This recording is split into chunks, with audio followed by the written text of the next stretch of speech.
Welcome to the Human Capital Innovations Podcast. We're your source for personal, professional, and organizational growth and development, where we share original research, explore industry trends, and interview executives and thought leaders from across the globe. We hope you join us often for practitioner-oriented content around all things related to leadership, HR, talent management, organizational development, and change management. Maximize your personal and organizational potential with Human Capital Innovations Podcast. Do you enjoy the Human Capital Innovations Podcast? Please subscribe, leave a review, comment, share, and consider supporting the podcast on Patreon, even at the producer and sponsorship levels.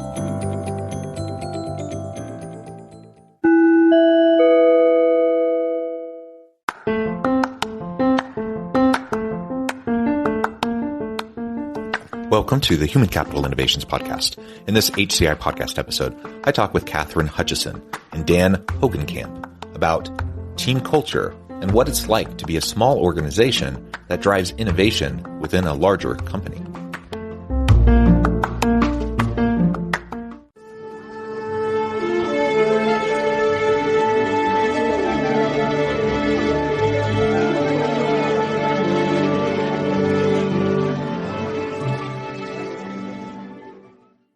Catherine Hutchison and Dan Hogenkamp, welcome to the Human Capital Innovations Podcast.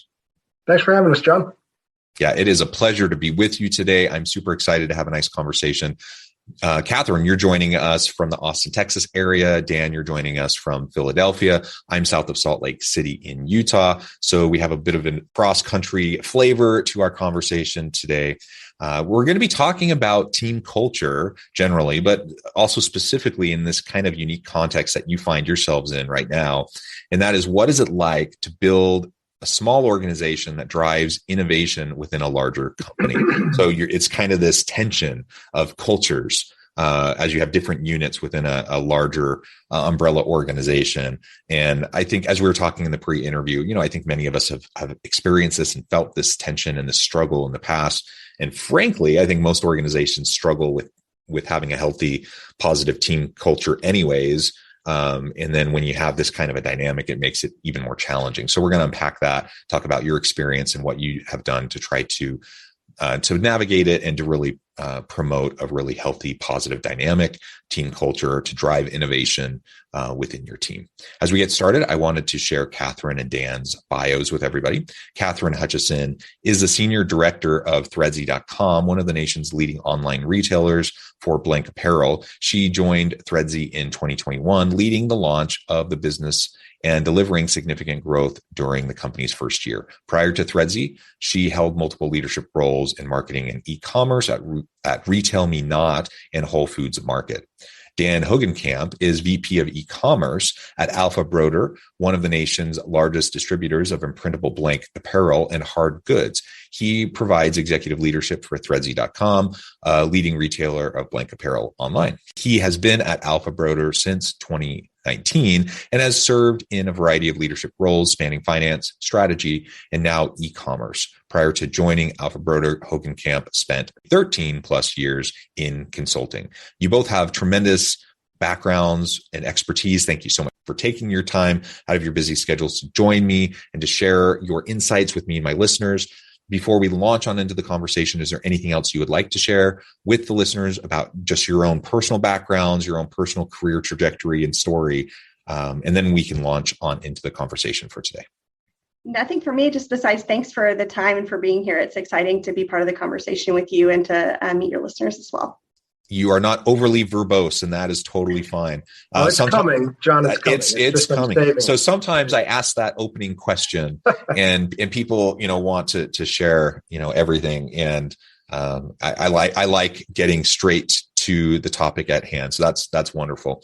So let's first just tell us a little. I already alluded to Threadsy and Alpha Broder a little bit in your bios, but if you want to just take a minute and explain a little bit more about what you're doing there, and then we can launch on into the broader topic for today. Yeah, so Threadsy was founded in Austin, Texas in 2021.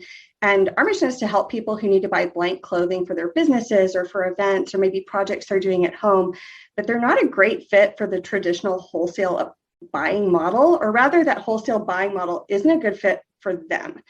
So we help small businesses, makers, home crafters get wholesale apparel in like big quantities at affordable prices without that friction and overhead that's part of a traditional wholesale buying model.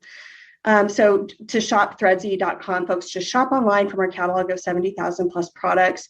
They get wholesale pricing, they can check out with their credit card, and we deliver the clothes to them like either the next day or, usually 2 days. So there's no order minimums, no long sales cycles. And we really came about because our parent company, aPHRi, saw that there was this big unmet need. Otherwise, people were maybe buying from a big box store or a big online marketplace and paying much, much more than they needed to for these clothes and the supplies for their businesses.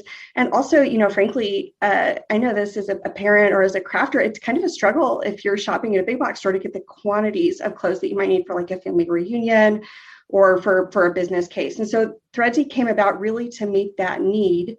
And our org structure, we're a small business within a great big business, aPHRi, our parent company that Dan's part of, and I'm part of too, but we really work as our own business unit. We have our own brand and our own culture because we feel like that really helps us best meet the needs of that very specific customer. Yeah, excellent. And I don't know, Dan, if there's anything you want to add just by way of kind of overview introduction. Yeah, no, I think Catherine covered it well. I mean, the primary piece here is, and the reason we're so excited about Threadsy is it really came about as a reaction of looking at the market, seeing a group of customers that were underserved, and saying, we've got a lot of ways to address this. We've got a wide assortment. We've got a lot of inventory. aPHRi has really significant kind of logistical prowess in terms of getting goods places. And it's like, well, this would be a huge benefit to that kind of customer who, again, as Catherine said, is kind of, they've moved past retail, right? It's not a great solution for them to go into their local craft store and buy 12 shirts or 15 shirts. But they're not quite at that level where they're buying, by the carton or by the case, which is kind of more that distributor model. And so for me, it's one of the things I think I'm most proud about Threadsy, and we'll get into more of it, I think, is that, it really did come about seeing the need that our customers had and saying, how can we kind of bring our capabilities as a large organization to bear to really address that? And it's going really well. And looking forward to talking about it more with you for sure. Yeah, excellent. That's great context. So now let's really dive on into what it looks like and what it feels like to be essentially a startup within a much larger parent company. Yeah, so I guess there's a couple of things. Catherine can probably handle the what it feels like a little better than I can possibly. I mean, for us, there were a couple of things that were really important. And again, with a large company that's very well established, I mean, obviously, a lot of kind of rigor has been put into developing processes. And we're a logistics company, aPHRi at heart, and a fulfillment services company. And so, there's very well-defined processes, and these things have to work all of the time. And so it's not an environment where you want to be doing things that could be potentially disruptive because you have this large customer base that relies on this kind of clock is always ticking, the machine is always running kind of paradigm. With Threadsy, though, it's a little different, and we wanted to kind of give the team space to innovate, space to trial, space to try things that may or may not work the first time. And so what was interesting for us, I think, was you take that need to innovate, that need to be agile, and you put it in the context of a company who really needs to be rock solid all of the time. And you kind of have this potential for challenges. And so one of the ways that we addressed that was to really structure Threadsy as its own business unit. And that's, it's got a complete reporting structure that rolls up to Catherine. There aren't any kind of slash or dotted lines where we have folks that are kind of living in multiple worlds within the org, right? These are Threadsy folks as much as they're aPHRi folks, but their day job is, all Threadsy all the time, and they report up to Catherine. And I think that was important. We also made some really key decisions around proximity, right? And Threadsy has its own office in Austin, and that's there's some challenges with that I think we'll talk about in terms of broader connectedness and all those kind of things. But the benefit of it is you really create an environment where the folks that are on the ground there at ThreadZ do have, in many ways, this kind of real startup vibe, startup experience, with the benefit of you're a startup with, all the resources of what is a very large company kind of behind it. So, Catherine, I'm curious on your thoughts on that, but that's kind of how we did just from a setup structurally. How do we answer the question of maintain all the things that make us a good fit to address the space, but leave room for the kind of culture of innovation that we needed to have at ThreadZ?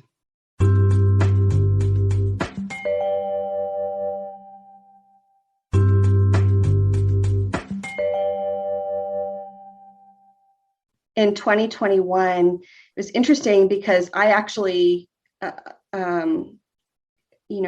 want to say auditioned because my background is in music, and it felt a little bit like an audition. But during the interview process, getting to know the executive team at APHRi, this is actually the third pretty large organization where I've been in a leadership position or led like a business unit that's doing something that's disruptive or doing something that's innovative within the larger structure. And so I had a lot of conversations and have learned a lot over the years about what can make that either one of the most amazing corporate structures to work within, or can make it really challenging and can actually, if you don't do it well, you can really stifle the growth of a startup and lose a lot of the benefits that the company's wanting. So in that interview process, before the company launched and before, we even really had solidified the full go-to-market strategy, we're having a lot of conversations with APHRi's leadership and getting so excited about their vision for the structure that Dan mentioned, and feeling like, okay, this is really somewhere where this business can grow and be successful and not only meet the needs of our customers. We're incredibly passionate about that, but I really see a core mission for us inside APHRi and inside the company is we can be a sandbox and a place to test and iterate, find new technologies, find new ways of doing things that then we could consider that maybe in service of the larger company, right? We can try things and fail fast or find quick wins that then could roll out to the broader company or, provide a learning to the larger company. And I think that's, sometimes everyone says at a big company, oh, we really want innovation. And I think with this structure, it gives a lot of freedom for the team to innovate and to try new things that may or may not work in a way that's safe for the larger organization, but also can help us deliver value very, very quickly beyond just the P&L for the individual business that we're on. Yeah, and that sandbox component, that is so important. It's one of the great things, the energy and the vibe just in a new startup organization that often, despite whatever your best intention is, as you scale and grow, and there's just more bureaucracy and structure and scaffolding around everything, which is helpful for a larger organization, it also inevitably makes it harder to have the flexibility to just be creative and innovate. And like you said, fall forward, fail fast, just try new things, right? That may or may not work. And ultimately that's how we learn and grow and we innovate and provide greater value to the marketplace. And so I love that in this context, you have all of the support structures behind the larger corporation, yet the vibe and the permission structure, to just try things in this smaller startup team. I think that's really awesome. It's been really fun. I'd say the other piece, kind of reflecting that the luxury that we've had in this structure is focus. It's pretty amazing to be within, a multi-billion-dollar your parent company and have the permission and actually being urged to focus really deeply on the success of this part of the business. I feel really lucky. And in other larger organizations, you'll get asked to do, can you innovate as like maybe 20% or as a side job? And we all know it's just so hard to prioritize and to actually really make meaningful progress if you're spread too thin. And one of the great things about this structure and really getting to spend all of my focus and energy on this business it's been really, I think, a key to the success of the business in the first year. Yeah, I agree completely. And I think it's a fantastic structure if done well. I mean, there are a number of challenges that come along. And I think the first is I really wouldn't want to be doing this with a poor leader at the helm, and for a lot of reasons. I mean, I think Catherine, in a lot of ways, was the perfect fit for this because she has in her own career straddled startups that are constantly looking, fundraising and doing that with working at very large companies. And so I think when you think about leadership in this context, it gets even more important because you have to be able to straddle both worlds, right? You have to be someone that is agile enough and is capable enough to recruit and develop and retain really high energy. I mean, folks that work at startups are different than folks that have been at the same job it's just a different dynamic. They're different. They're wired up a little different. They've got a different motor. They've got a different kind of eye for disruption and view towards established processes and all those kind of things, right? And all that's super, super useful and super great in terms of harnessing and moving the business forward.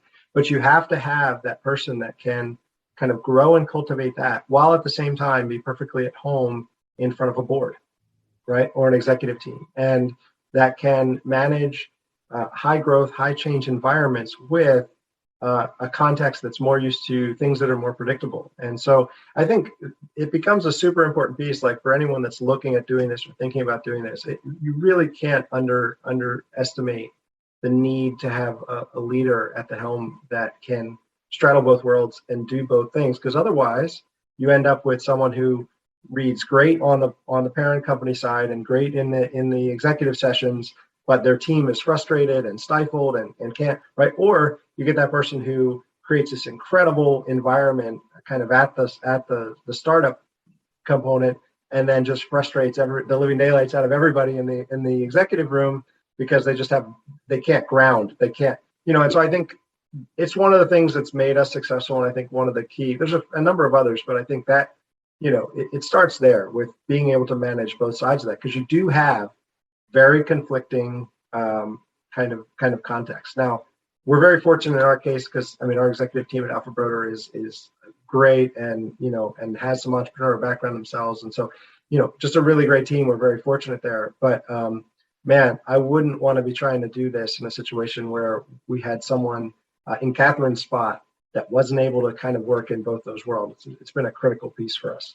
First of all, I appreciate you saying that, Dan. I do want to acknowledge, I think Alpha Broder took a pretty big risk hiring externally for this role. My background is I've done grocery, I've done healthcare, I have a pretty diverse background, but wholesale apparel was a totally new category for me.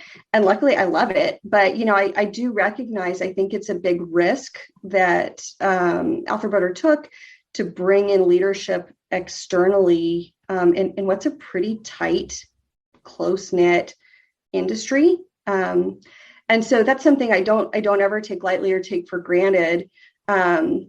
I think it works really well because the company supports me with leadership like Dan, with access to other leaders in the company to help me get up to speed quickly on the subject matter expertise. Another thing that served us really, really well is a relentless focus on who this customer is. Yep. And Alpha Broder, their acceptance that the Threadsy customer is different than who they were serving today has been pretty key in getting buy-in, getting acceptance on certain risk. Oh, we're going to change this process. We need to have a different technology solution, and really knowing what the needs are of our customer, and being able to articulate those to leadership has been a big part of that. But I do recognize, I think it's risky if you're thinking about innovation in your own company, acknowledging like, oh, that might mean that you bring leadership in from a totally different industry that may not see things the same way or get things on the first try. But it's paid off for us so far. And I'm really grateful, that it's worked out that way and to have the opportunity. Yeah. You can't understate the importance of having the right people in these positions, especially in this kind of a dynamic, especially important. I was hoping we could also just drill down a little bit more specifically into what you do to foster and really maintain this agility culture. Because, big organizations exist to self-perpetuate, right? That's the whole kind of point of the modern corporation and organization is to make sure that they continue. And so with that then comes this kind of bias towards the status quo, which is, again, a tension with this idea of innovation. And so on the one hand, we're trying to provide structure, scaffolding, we're trying to provide resources, but there's just the nature of how larger organizations work. And on the other hand, we have this more agile team and unit, but the larger organization still has policies, practices, and procedures that they're trying to hold consistent across, the organization for a variety of reasons. So how have you been juggling all of that in terms of, again, trying to establish and maintain a really healthy, agile, innovative culture within your smaller team?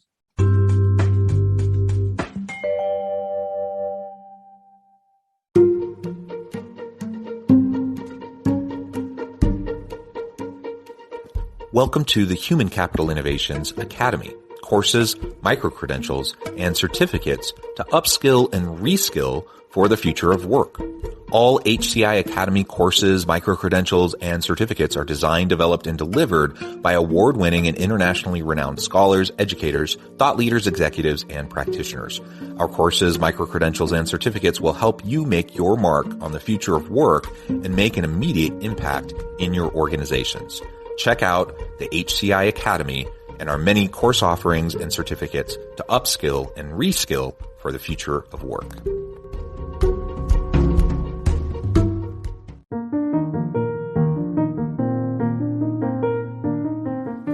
Check out our new weekly LinkedIn newsletter, Alchemizing Human Capital, exploring industry trends via original research and interviews with executives and thought leaders from across the globe. We look forward to having you join us.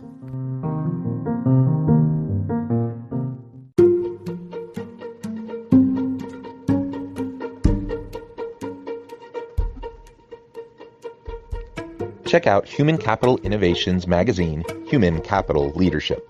Human Capital Leadership is a free, interactive e-magazine with the mission to help individuals, leaders, and organizations find innovative approaches to maximize their human capital potential. We publish issues quarterly in August, November, February, and May. Take a look at the latest issue and let us know what you think.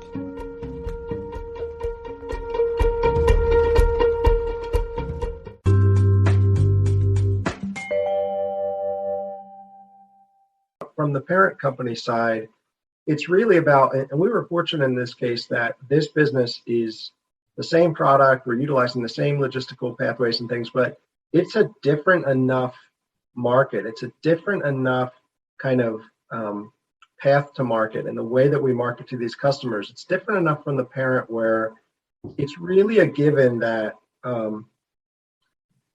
we're not going to do things the same way at ThreadZ that we would do at Alpha Broder, right? And so that helps. Like if it was closer and it was more like, well, you could take our techniques and apply them, that could be something that could stifle that. But really, I think there's a recognition that like, this is a different way that we need to tackle that. And so having that recognition, I think, gives a lot of space right from jump to the ThreadZ team to kind of really go about it the way that they can see is going to be most effective. I think the other piece is, like, we have a lot of accountability in our organization, and the accountability is around how are we doing relative to plan. And once you get under that, it's like, well, we want to do this, we want to do that, no problem, right? And it's I think a really effective way to not be trying to micromanage the activities of ThreadZ from the parent company, but saying like, here's the plan, here's where we're trying to get to, and there's a lot of accountability around that. And Catherine and I talk about the plan on an almost daily basis, like and so there's that, and that's the piece of accountability I think that we managed to, as an organization, ThreadZ, really demonstrate that we care about, that we're pushing towards, that we're focused on. And once you demonstrate that, it's like, okay, cool, guys, then go do what you want to do and let us know, how we can support. And so for me, I think from a structural standpoint, those are two kind of good tips there. And the first is that you, the big one mainly, I think, is like, make accountability the right thing that doesn't restrict the activities underneath. You know what I mean? Like, make it as high level as you can. and build a culture where there's enough trust on both sides of that equation to say, we know you care about the things we care about. We know you're driving towards the things that we want to drive towards. Now go do it however you want, really. Catherine, I don't know. I think that's my perspective. I agree with that. I think for how that looks in terms of day to day, when we're running the business, as a leader, you have to listen and pay attention to what matters to your parent company. So like, what are the KPIs that are most important for us? Top line revenue is king. And then we also have some kind of secondary important to hit figures as part of our 5 and long-term plans that we talk about daily. Not just me and Dan, but everyone at every level of our small team is familiar with what the business KPIs are that matter, that we need to hit. And we're pretty focused on making sure people understand how their contributions matter to hitting that plan. And once there's a really clear understanding of what success means to the parent company, what success means then to our team, people make great decisions. We've hired great talent. And so as long as there's a clear understanding and agreement about what we're trying to accomplish, which sometimes is the hardest thing to wrangle, as long as there's clear agreement there and consensus, the main job then is to kind of back away and let all of the very smart and capable people on the team do their jobs at a very high level. And that's how you achieve the plan, in my view. Operationally, there are a couple of things too, that we're a little bit more rigorous and structured in our weekly reporting, our daily reporting processes, being very willing to be transparent and to answer questions with no ego or defensiveness. That matters in a startup, but like at some point in a startup, you're like, well, I'm the founder and this is how this is going to go. And that's a really important part of being a startup. That dynamic doesn't translate as well to corporate cultures. And so for me, it's like being willing to embrace the parts of a startup that are really beneficial and help us grow very quickly. And then also managing that though in a way that is comfortable and safe for corporate leaders gets you so much more space than to go and be successful and deliver the value back that they're looking for than trying to just bring that straight startup mentality, round peg, square hole. That just has never worked at any organization I've been part of, but kind of understanding, listening to what success means and then translating that to your team so they have what they need to work. That's the key. I love it. I love it. Go ahead, Dan. No, I was just going to say, John, and when it comes to specific challenges, right? I think the biggest one for us, and this will pertain to anybody that finds themselves in this situation, especially when you've done all the things that we've described in terms of structuring this unit to really function on its own, is how you maintain a level of connectedness between the kind of startup entity and the parent. And, it's super important for a lot of reasons, like one of which is just building rapport, because you're not dealing like Threadsy, when they're dealing with logistics and product assortment and all that, they're not dealing with vendors, right? They're dealing with this kind of co-stakeholder, this partner in the parent company. And so the first piece is like, how do you build rapport and how do you make all those connections with folks that if they were a vendor of yours, you might try and employ some leverage or what, but it's not going to work in the context of these are people that you're going to work with, for a long time, and you want them to be on your side and all that kind of stuff. And so, I think when I think about our challenges with the structure, that's actually, I think, one of the hardest ones. And we're still working on ways to solve it. How do we kind of overcome that proximity? Do you do it with site visits? Do you make sure that, like, for instance, we had the Threadsy team at some kind of larger Alpha Broder events over the past year and just bring them in so they can be at the dinners and interacting with our customers and all those kind of things, I think, remains for me one of the most important things that we have our eye on. And the other piece is what Threadsy is doing is cultivating a talent pool that is different than what we have at Alpha Broder. And we want that to be not just a benefit to Threadsy, but we want it to be a benefit to the broader organization. And so how do you find ways to maintain the laser focus that's needed for Threadsy to execute at this stage of their life cycle, this stage of their development, while at the same time providing those opportunities and saying, you know what, we're a big company, like there's lots of opportunities for talented people. How do we make those connections and keep the thing moving? So for me, Catherine, I'm curious in your perspective on that, but to me, that's kind of one of our ongoing, that we're constantly working on, that we care a lot about. And it's one that, we're doing the best we can with. I think it's one of those pieces that we're still working on solving, if I'm being completely honest. I think there's one of the things, it takes time. Just being honest and acknowledging, I think the connection between a small business unit, where in our case at ThreadZ, everyone on the team has worked on the team for, 18 months or less. So I think that's normal. It takes time to find the connection with the larger company, to build the connective tissue across cross-functional groups that maybe only work together occasionally. So that's been, we've put in really concerted effort to provide the opportunity, like the Petri dish, for those connections, but not force it for the team. And I think that's something that also meeting plan, hitting success, understanding again what's motivating for not only the parent company leadership, but day-to-day stakeholders in that larger organization, and making sure that you can clearly articulate how your business unit success is in service of their success is a really important, just part of that, along with just showing up and being a good coworker. That's, that there's not like a magic bullet there. You just need to put in the time and the effort to make the connection, in my opinion. Catherine and Dan, it has just been a real pleasure talking with each of you today. I note the time. I have to let you go here in just a minute, but before we wrap up, I just wanted to give you a chance to share with listeners how they can connect with you, find out more about your work, and then give us a final word on the topic for today. Sure. So you can connect with Dan or with me on LinkedIn. I know our profiles will be in the show notes. I hope you'll check out threadz.com if you or your business are in the market for blank apparel and accessories, or maybe you just really need some project materials for your upcoming embroidery crafting like I do. Again, it's threadz.com. And again, thanks again for having us on the show today. Don't ever take for granted the privilege and the luxury of being innovative in a startup with all the resources and support of a large organization and leaders like Dan. Anything to add, Dan? No, I think you said it well. I mean, the only piece of advice that I would give is for companies that are thinking about doing something like this, or see the need to innovate or be disruptive, or do it, right? I mean, do it.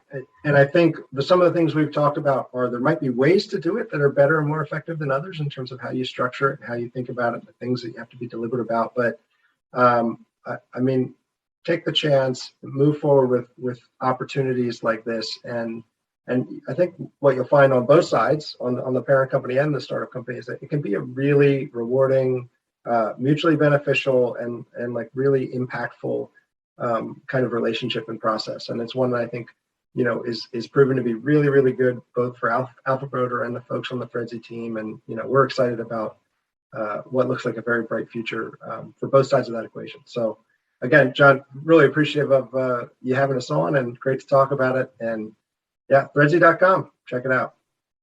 Wonderful. Thank you both so much. It's been a pleasure. I encourage listeners to reach out, get connected, find out more about what Catherine and Dan can do for you. And as always, I hope everyone can stay healthy and safe, that you can find meaning and purpose at work each and every day. And I hope you all have a great week.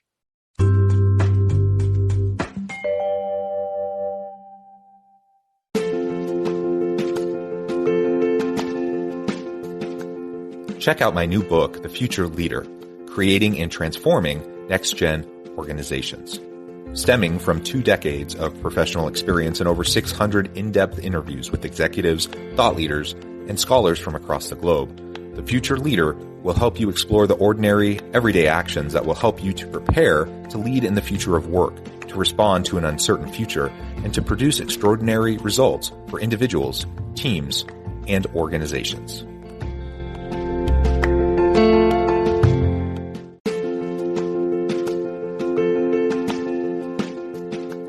Bluer Than Indigo Leadership, the journey of becoming a truly remarkable leader. Early in my adult life, I learned about an Asian proverb that translates as bluer than indigo. If you think about the color indigo, it is a brilliant, deep, and vibrant blue, what some would call the bluest of blues. To have something that is bluer than indigo is rare and truly remarkable. Contrary to popular myth, there is no one-size-fits-all or cookie-cutter approach to effective leadership. There is no silver bullet, no secret sauce, no go-to model that will solve all of your problems. The truth is, great leaders have all had their unique strengths and flaws, and have all had to discover and then pave their own distinctive path in their life's journey to fulfill their leadership potential. Bluer Than Indigo Leadership will help you discover your own path and explore those ordinary, everyday actions that will help you respond to an uncertain future and produce extraordinary results for individuals, teams, and organizations.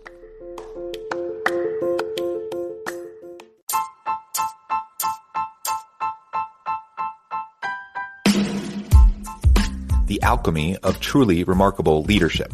Ordinary, everyday actions that produce extraordinary results. Consider how the nature of work has shifted over the past 50 years.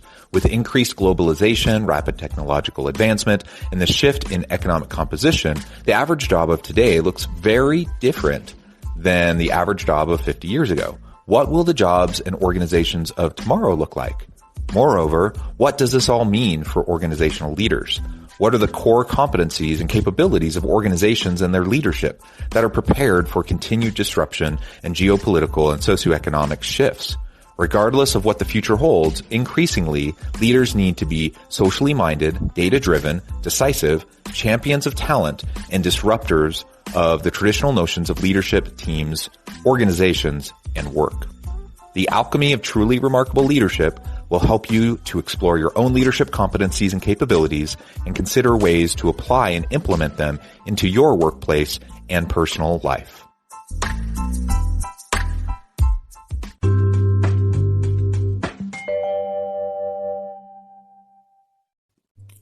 Thanks again for joining us for this episode of the Human Capital Innovations Podcast. I hope you stay healthy and safe and that you have a great week. Littleton Coin Company is ringing in the holiday season with daily deals. Visit littletoncoin.com for at least 15% off select products now through November 28th. Save on your favorite coins, such as Morgan Silver Dollars, Kennedy Half Dollars, commemorative quarters, and much more. But hurry, each day offers a new deal you don't want to miss. Visit us now at littletoncoin.com. That's littletoncoin.com. Littleton Coin Company, serving collectors since 1945.